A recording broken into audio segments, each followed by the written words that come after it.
पण म्हणजे मला लास्ट इन आणि ऍक्च्युली फर्स्ट आउट असंही म्हणायला हरकत नाही. सगळ्यात लवकर पॅकअप माझं झालंय. मी पॅकअपच्या दृष्टीने म्हणते असं काय करतो. सगळ्यात शेवटी एंट्री माझी झाली आणि सगळ्यात पहिलं पॅकअप मला करून घरी पाठवलं त्यांनी.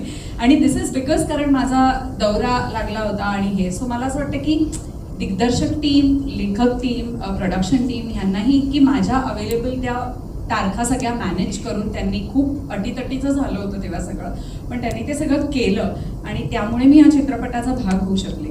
2 कथानक तर आहेत जसं सगळेजण म्हणाले तसं.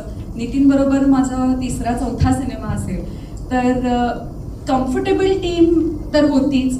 माहिती होतं की मी कोणा लोकांबरोबर काम करते आणि आपण काय पद्धतीने काम करणार आहोत. पण माझ्यासाठी ह्या 2 गोष्टी खरंच खूप एक्साइटिंग होत्या. ते म्हणजे 3 गोष्टी ते म्हणजे सचित बरोबर मी पहिल्यांदा काम करते. म्हणजे मला उमेशची आणि त्याची रुपारेलची मैत्री माहिती आहे आणि मी त्यांचे किस्से ऐकलेत.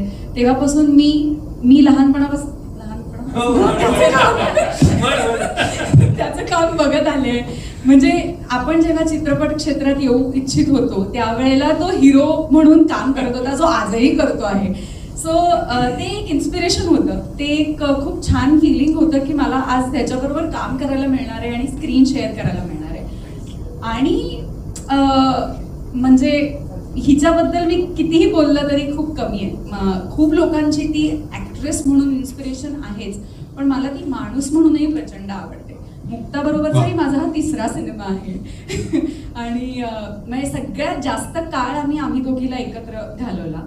पण याही चित्रपटाला आम्ही दोघींनी खूप मजा केली. आणि मला असं वाटतं की 3री महत्वाची गोष्ट म्हणजे संदीप सरांबरोबर काम करण्याचा फार मौका आला नाही. म्हणजे खूप कमी दिवस आमचे 1-2 दिवस या फिल्ममध्ये 1च का 2च दिवस आमचं एकत्र काम होतं.